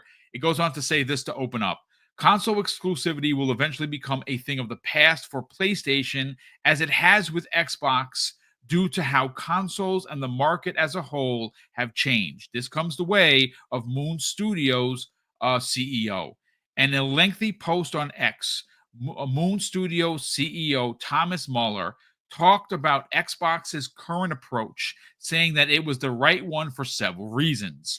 A few years back, the studio decided not to make No Rest for the Wicked under Microsoft because it would have been prevented, or Microsoft would have prevented the game from being released on PlayStation consoles and Nintendo Switch as well. And this would, of course, have impacted the game considerably, as the studio felt that multiplayer and cross-play are an important part of the experience. Now, elaborating further, according to the article, on the limitations of console exclusivity, the Moon Studio CEO gives a very interesting example. And this is what they said. Over the years of communicating with Phil Spencer, Thomas Mauler always brought up how crazy it would be if certain DVDs would only play on players made by certain manufacturers. If this is crazy for movies, Mauler asks, then why is it different for games? Considering how both PlayStation and Xbox consoles are powered by essentially the same hardware and have the same controller. Now, that I would disagree on, because the Xbox Series X controller, especially the Elite, is leaps and bounds ahead of the DualSense, but that is, again, personal choice. But the article goes on to say, Umbra, at the same time, the console's audience hasn't been growing. And for the entire industry to grow, access to content must be easier. This is achieved by reducing the cost of entry, which is what Microsoft is doing with its current strategy. For these reasons, Thomas Mauler concludes that he would be surprised if Sony didn't follow Microsoft's strategy and bring an end to the days of PlayStation exclusive releases. Now, look, you and I don't like to really, swim in the slander, waters. But I'm going to tell you this right now. The day that you get God of War on Xbox, all of these, and I'm not going to say the word because I don't like to slander, all of these PlayStation representatives, and I'm being very fair and kind by saying representatives and community members, because they're worse than that, are going to have to go into witness protection, because they have been banging the drum about Xbox dying, going third party, when, in my opinion, folks, the math ain't mathing. Xbox is getting 70%, PlayStation's going to get 30. Somehow, PlayStation's making more money. Make that make sense? I have no idea, but I do want to get your thoughts. Now, granted, Sony, they are very traditional. And I think that we're going to see this happen probably next year, maybe even sometime this year, where you'll get dual releases on PC. I don't see them putting games on Xbox. I don't see it, but I think they're going to eventually be forced to, because what's happening is PlayStation gamers, and this is not a slander, this is not console war rhetoric, these are facts. Their last couple of exclusives that were done through marketing deals did not fare well for those developers. Just look at what happened with Rise of the Ronin. It only sold 1 million copies on PlayStation 5. It just was announced for PC, and I would imagine at some point come to Xbox. That's where I'll be getting it. Right. Stellar Blade is another one. You can't find any story past it sold 1 million copies. Look, Astrobot. Right? Astrobot first party. Yeah. Game of the year, game of the generation, game of the universe, 1.5 million copies sold. Now, maybe it's at 2 now. Maybe it's gone up a little bit. Awesome. Right? But 2 million to 70 million consoles, not good. Right? And you also can take into what happened with Square. Final Fantasy Rebirth won all these awards. Everyone that played it absolutely adored it. Think it was the best graphics they've ever done. Great story, phenomenal, title, and it underperformed for Square. To be fair, though, Square says everything underperforms. And I mean that is true, but we did find that it sold only a couple of 1 million, as opposed to it probably should have sold 10 million copies. I'm just glad that Square is finally learning their lesson. That's what I'm happy about.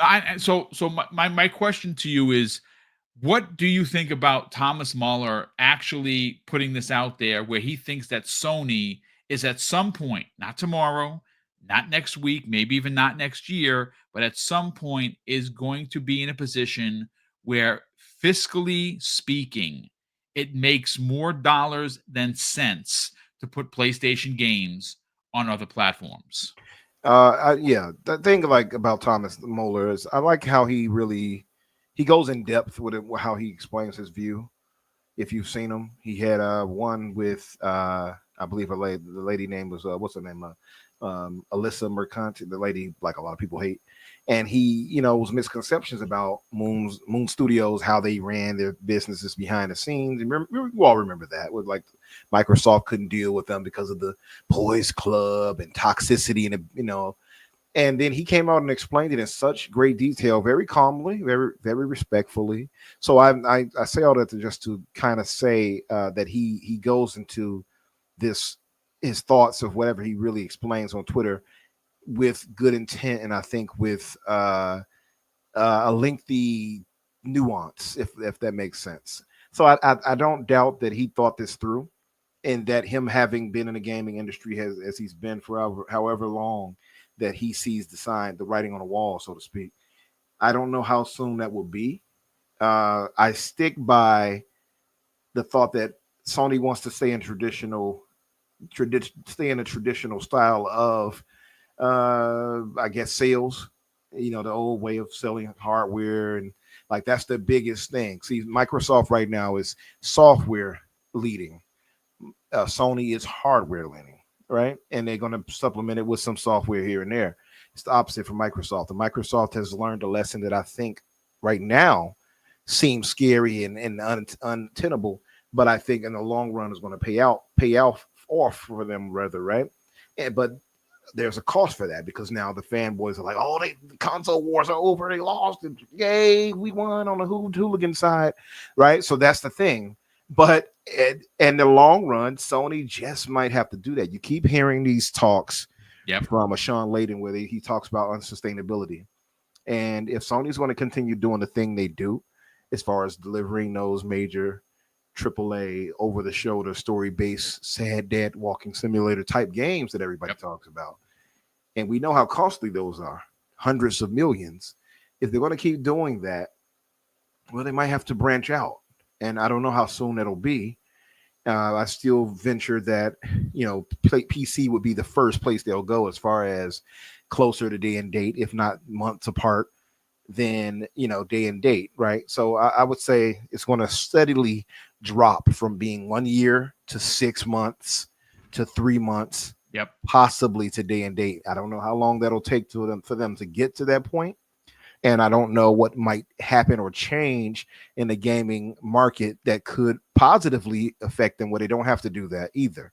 Maybe something might change. Maybe, I don't know, Elon Musk buys them and he has all the money in the world, they don't have to do that. You see what I mean? Like, you never know what can happen. But as it stands, with their pockets as it is, and they make as far as what they earn, and they don't have the cash, on deck or whatever that Xbox or Microsoft does. That so like Sony is not as strapped for cash as far as that goes comparatively, or not strapped. That's the wrong word. They're not as stacked with cash, should I say, or flush. Should a better word is flush.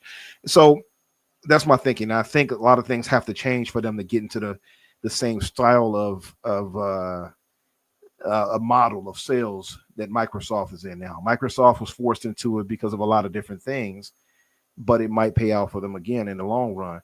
Sony right now is still doing okay, even though software sales are not showing that, which is kind of crazy because you have so many MAUs and people who have bought the console, and you have single digit, low single digit at that sales, million sales. So it's like, it's odd. And these are the same gamers who are telling us we don't buy games. So it's very odd. Again, I don't know how long it'll take, but a lot of the gaming style of gaming has changed for gamers too. So a lot of the cross-platforming style of gaming, a lot of us like that. We like being able to access games all over, and this is where Microsoft is going to excel at because they're already ahead of the game. So that could affect things. A lot of the games are multiplayer focused, where a lot of the younger crowd tends to gravitate to. Right? We got the games and service titles that that everybody keeps going back to, the CODs, the black hole games, the black hole games. So that's also a thing, and it's less. There, people, the casual gamers are much less focused on the story based third person over the shoulder games as we are. We being a hardcore, it just doesn't matter to them the way these games matter to us. So that's another thing. I don't know how that's going to play out. We already know Sony has gotten rid of so many of their gas titles, and wisely, in my opinion, because I think they were all going to flop, and I still believe Fair Games is going to flop too. And I'm not saying that to be mean. I just think it is. So I think it's a possibility. I just don't know how long that might be the case before it happens. That would be the only thing I say. I don't know. We can't say he's wrong because time will have to tell. So I don't know. We'll see. It's going to be interesting to watch. And again, this is one of those stories I think is going to be evolving as the year continues. Jimmy Moran, let's get your final thoughts on this. Interestingly enough, when they had a dual release with Helldivers 2, they sold 12 million copies. Now, granted, a lot of the sales came the way of Steam, and we did see that it kind of got mucked up a bit with them boxing out 70 plus countries with the whole PSN thing, and they haven't walked that back. So they lost a lot of sales there. But I think if there's something to take away from the success of it, day and date releases for their games, especially first party games that are that they help publish, it's a giant win for Sony, because not only did they get some sales on PlayStation, and I don't know how many exactly, but it certainly wasn't as much as PC. PC did numbers for them, and it continues to do numbers. So it makes sense that their next big game, hopefully it's a multiplayer game, it will be dual release. Will that be the same theory and thought for single player? I'm not exactly sure, because again, when they did try to do the single player release via Switch, via Steam, and via PlayStation 4 Lego Horizon, that did not turn out really good for them. And so again, maybe the wins and the fails will somehow find a happy medium. But my question to you is, what do you think? What are your thoughts on the CEO of Moon Studios thinking that at some point PlayStation is going to adopt the same strategy because look, the truth of the matter is that you have Shuhei Yoshida saying that if you want single player games, you got to buy remakes and remasters. You have Sean Layden, former head of PlayStation, going out there saying that gaming has become unsustainable. We have information out there that came the way of the Insomniac leaks that Spider-Man 3 is expected to be upwards of $400 million. They can't afford to do it because that's $400 million before actual advertisement. That is just development. And Spider-Man 2, which was outsold, P.S. by the way, by Helldivers 2, which is bonkers to think about, cost $315 million to make. And obviously, all of the cancellations that they've had recently has cost them millions upon millions of dollars. At some point, Sony's going to have to answer to investors. And I think that the way that they do that is to put more games like MLB The Show released on every platform. Now, will that happen for God of War, The Last of Us, or the next Uncharted? I personally, again, with Xbox, I find it weird, and I can't actually. It's going to happen. I just don't know when. What are your thoughts, man? I mean, the industry is changing. If you go back like 6-7 years ago, there were people telling me like, "Hey, PlayStation's never going to put games on PC." And then it was, oh, it's going to be 3 years in between releases on PC, and then 1 year, and then 6 months, and then when that Lego Horizon game dropped on Switch and PC at the same day, like they are trying. I think there's a few reasons why the Lego Horizon game didn't really sell well, but like their other major titles will. I mean, hell, I'll put it like this: even though Sony didn't publish it, Death Stranding on Xbox sold really well. It did. It really did. Yeah. It was number one in most countries on Xbox, and like that's a game where it had the perception of being a FedEx simulator, you know. But yeah, the industry's changing. All these games are costing way too much to make, and like we were talking earlier on the show, like raising the prices of games just won't work. So like, where do they go from here? They try and work out other ways to get money, revenue from these games. You put them on more platforms. Look at like Helldivers 2 was a huge success, and like it was probably one of the biggest games on Steam when it released, and it was absolutely huge, even though they had the whole PSN situation. Like this. If these if these publishers were making the same kind of sales as Nintendo, right? So they had, Mario Kart 8 Deluxe sold like 60 million copies. Unbelievable. Sony, Microsoft would not change at all. They would be full on traditional, not even a word of multi-platform. I still think they'd put games on PC, but I think that like they wouldn't even look at other consoles, right? Like Nintendo, they can put out a remake, a 2.5D remake of a 30-year-old game, and it'll sell 30 million copies. Right? Like the amount of money Nintendo makes in those games is insane. Now, Sony games and Microsoft games, they do not make that money. They just don't. No. But Microsoft's games tend to cost more.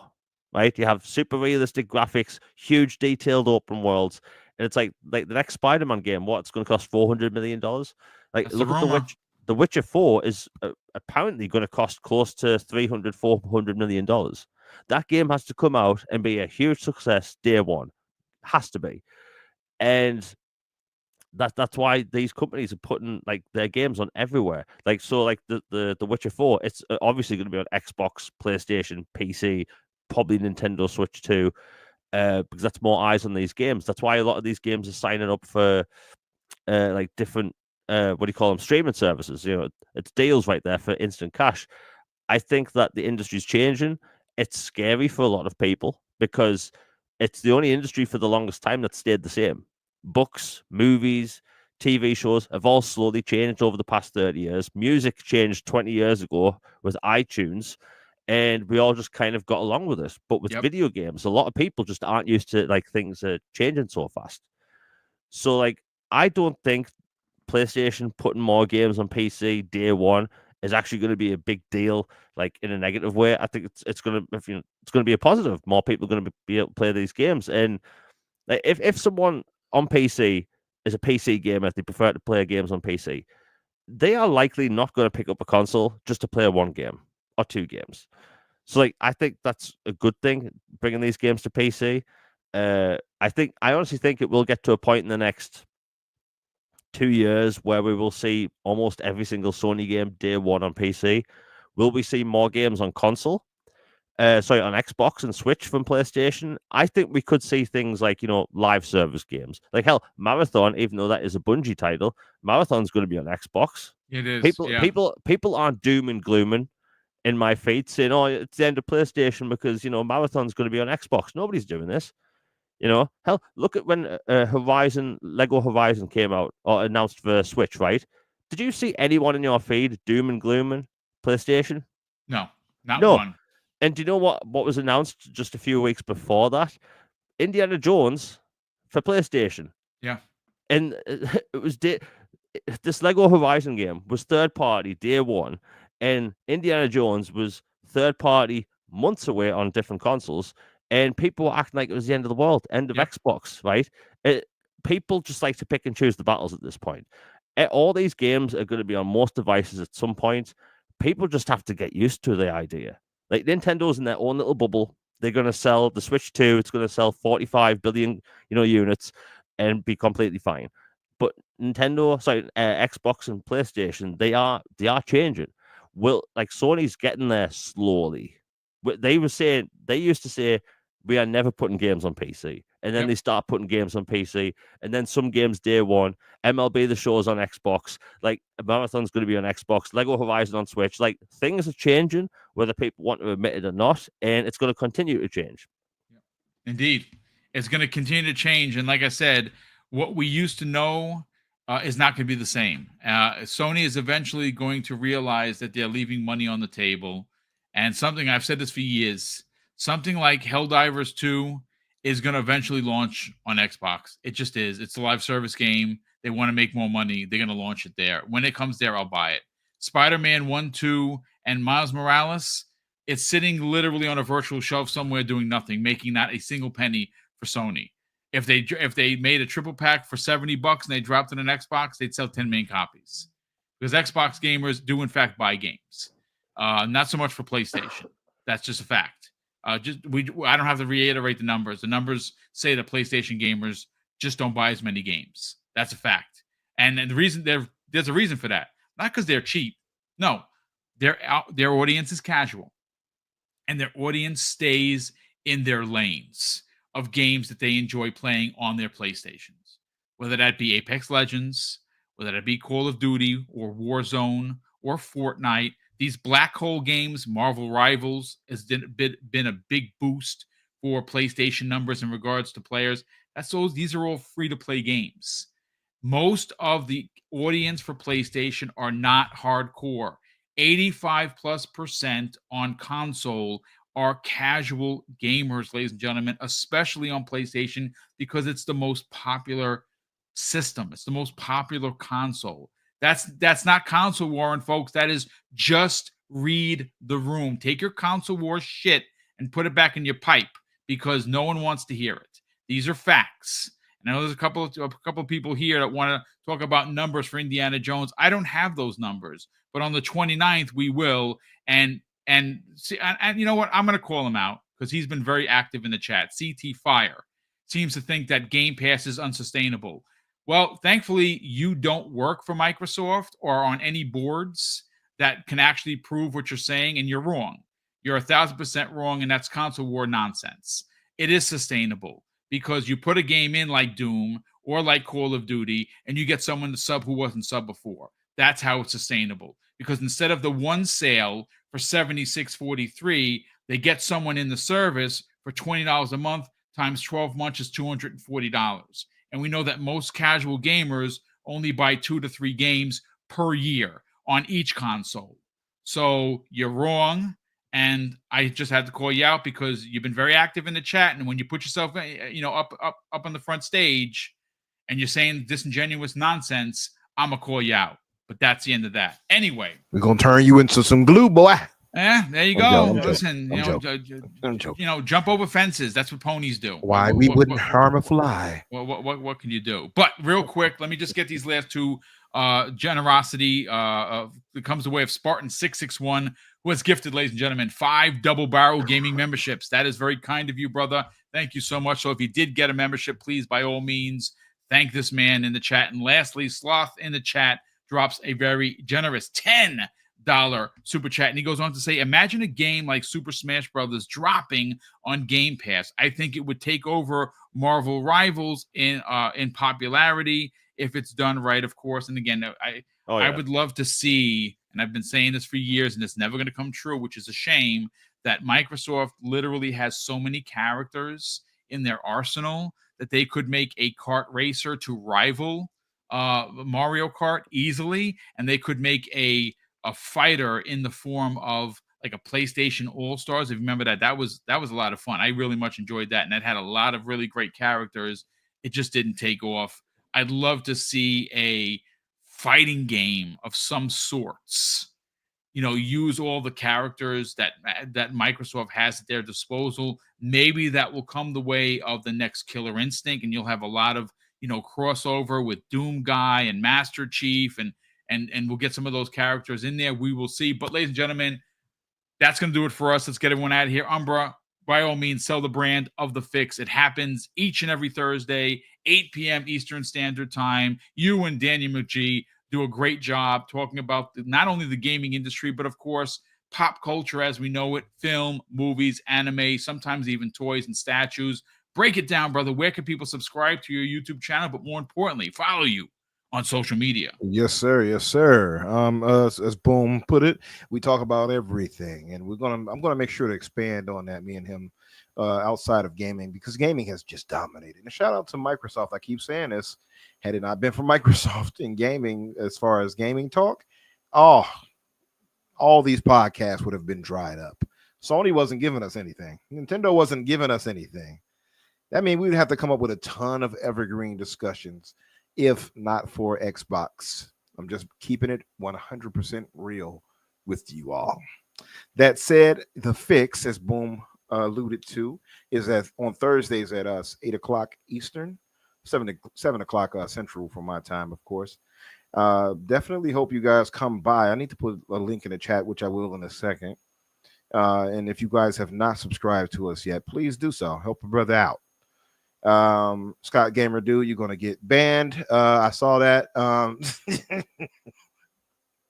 Yes, that did cross my mind after I created the name Scott Gamer Dude. But yes, thank you, Scott. So yeah, it's 8 o'clock on Thursdays, 8 o'clock Eastern to be exact, on Thursday nights. Myself and Daniel J. McGee. Sometimes we have rotating guests, come through. There might be a Rand might show up, a Colt might show up, Kea Santi might show up, So it's like a lot of times though we like to do it just about ourselves, me and him, try to build up on that rapport and the chemistry there. We have a good time. We talk about everything from wrestling to the manga to anime to TV shows to movies to all of that, and I'm going to expand on that as well. No, it is not, Duke. I saw that. Yeah, Viva Pinata, your favorite game? I don't. You know what? I barely touched Viva. I looked at it and was like, nah, not for me. That said, as far as you can find me on social media, that's Infinite Umbra or Umbra Infinite on Twitter and Blue Sky and other places.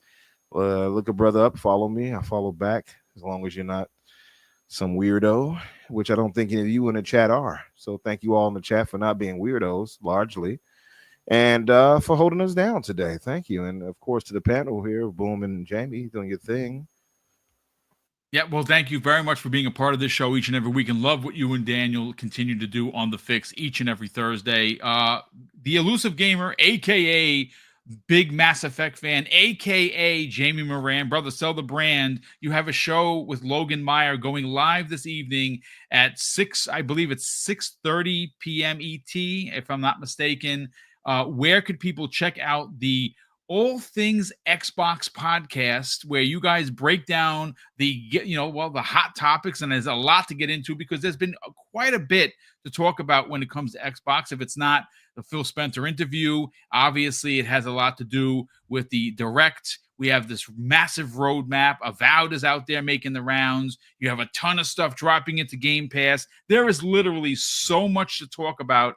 We can't wait to hear it. Sell the brand, brother. Where can people subscribe to your YouTube channel? But more importantly, check out the show live this evening and follow you on social media. Yeah, thanks, Boom. It's always a pleasure. So, yeah, my YouTube channel is The Elusive Gamer, where I exclusively cover Xbox, and, well, there's a lot of Mass Effect in there as well. All Things Xbox podcast is tonight at 6 p.m. Eastern, where we're going to cover everything that's happened during the past week, including all the game announcements. We're going to be talking about Final Fantasy, and also I'm probably going to rant about Splinter Cell at some point. It tends to happen a lot. But yeah, it's 6 p.m. Eastern on the Elusive Gamer YouTube channel. I dropped a video last night, which is the big one. 20 biggest games coming to Xbox this year. I hope people enjoy it. Took a while to make. Months, actually. But yeah, that's on my YouTube channel. And my Twitter is Jamie Moran UK, where it's exclusively gaming and jokes. Well, thank you so much for being a part of the show. Again, apologies, gentlemen, for it going a little bit longer. No, I don't really like the 2-hour podcast, not because they're not fun. It's taxing on my back, and usually the 90 minutes. But again, this was a lot to cover, a lot of big opinions. Folks, what I'm going to do as soon as the show is done, I'm going to wait for it to upload to YouTube, and I'm going to cut it down into 3 different videos that are smaller and more digestible. They're going to have their own thumbnails. I'm going to throw them up later this evening. And just a quick reminder, there will be a show tomorrow, 7 p.m. Eastern Standard Time, Primetime Gaming. Myself, Hargeet Chani, and Kay Asante will be, covering. There's a lot to cover, so I'm not even sure. I haven't written that show yet. There will not be a show on Thursday. Me and C Money, which is obviously we do X Vlog Live at 12 p.m. I'm going to something that I was invited to that I cannot speak about, which you will not hear me discuss until the first couple of weeks into February. I'll be able to talk about it and drop a video. I'm getting hands-on on a big game that's coming out this year, and I cannot wait to obviously share where I'm going and what I actually did. So no show on Thursday, but of course Friday mornings, Breakfast with Boom, 10 a.m. Eastern Standard Time. Myself, I'm going to see if I can get a couple of guests because Korkenstein will not be there. He's going on vacation to Japan for 2 weeks. So of course, that man. Yeah, I'm not going to say that I'm jelly because Japan is one of my spots that I want to get to in my life before it's over. Yes, sir. But yeah, we're going to have a fun show Friday morning. And of course, I'm not even sure what we're talking about. I got to write that show. But thank you, ladies and gentlemen, for all the generosity that's come in the way of the super chat. Oh, we got another one in there. So let me just take a look at that. Freddie Fox drops an additional, very generous $5 super chat. He says Game Pass makes over $3 billion a year, and $1 billion is dedicated to games for Game Pass, but it's unsustainable, huh? Boom, season 2 today. Yeah, I mean, you're not wrong. Again, it's a lot of mathematicians running around posing as community members and have no idea what the hell they're talking about. But that's social media as a whole. Freddie, thank you so much for the generosity. Again, for the Elusive Gamer, Jamie Moran, for Infinite Number and myself, thank you so much for tuning in for today's show. And of course, I'm going to close out the show with something that's incredibly important to me. Hopefully one day be important to you. And that's something that my dad taught us when we were kids. And he would say, Craig, treat others how you want to be treated. And also, it doesn't cost anything to be nice. You live by those rules, son. I can guarantee you're going to have an awesome day. So take care, everyone. And we'll see you next week on the newest episode of the Xbox Factor Podcast.